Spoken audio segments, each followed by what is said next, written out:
So this is the reason why you are not acing your product interviews. You are not getting those product roles, because you go into the interview thinking there is only a yes or no answer to product question. There is only a black or white response that you can give the interviewer. Oh, there is a framework that you have crammed. You want to go there and start talking like robots. I'm going to put an end to that, because I'm going to be walking you through a framework called circles that you can use to answer questions that are testing for your product sense, questions that are testing for your product thinking, questions that are testing for your ability to think as a product manager. Now, this is something that I should gatekeep, because I only teach it in depth in my job strategy mentorship program. You can apply for that, but I'm going to walk you through some of it. If you want to go in depth, then you know where to find me. You can just comment interview and I'll send the link to register to you. So what is the framework called circles? Let's use it to answer a real life scenario. So you are interviewing for a product role. Let's say I work in one of the biggest fintechs in Africa, right? So let's say you're interviewing in my current company,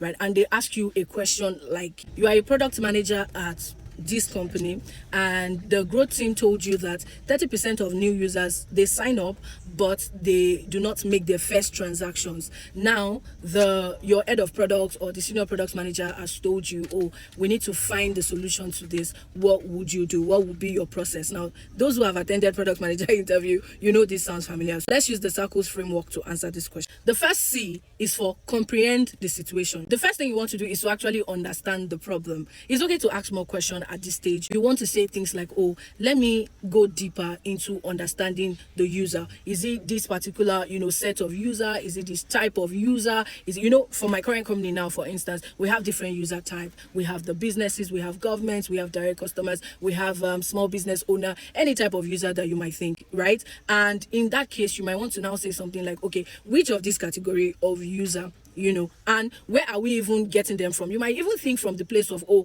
the acquisition of them. Is it that those that just sign up from our email, from our newsletter, or these people sign up from one social platform and they sign up? That could be a reason they're just signing up. What you're trying to do is to actually go deeper to understand what the problem is, and that way it helps you clarify the situation. Number 2, the I is identify the customer. So after all of these questions, it's possible for the interviewer to tell you that, oh, let's assume that this is the user that we're working with. Or you can just say, okay, for this question now, in this scenario, I choose to go with this particular set of users. And you can say, oh, I choose to focus on the user who downloaded the app. For those of you who don't know, we have a mobile app that you guys now I want to identify that, okay, the customer is the people who downloaded newly. Maybe they're young users, maybe they are direct customers, maybe they're not business. Now the third one is the R.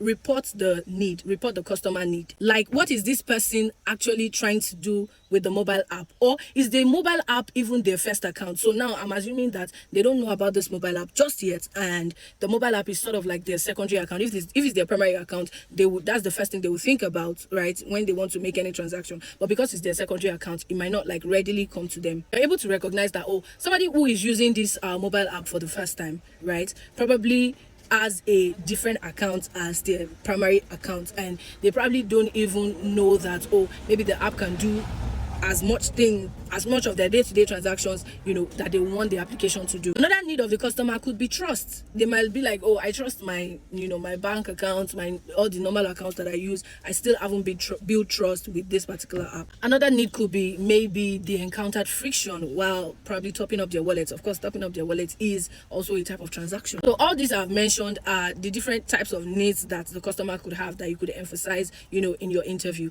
Then the second C now is cut through prioritization. This is where you now say, okay, out of all of these 4-5 problems that I've listed in this need, I'm going to pick this one first, I'm going to pick that one first. I don't want to go too deep into it, but you get what I'm trying. So depending on the one you now choose, the next L will now be list the solution. Can you see all through I've been talking, I've not spoken about solution. Some of you will just go right into, oh, this is how I will solve it, these are the features I will build. No, that's a very wrong way of answering your questions in an interview. Then you say, oh, solution 1, probably when they sign up, we give them a reminder after 24 hours, or after, then another reminder, another nudge after 7 days, another nudge after time.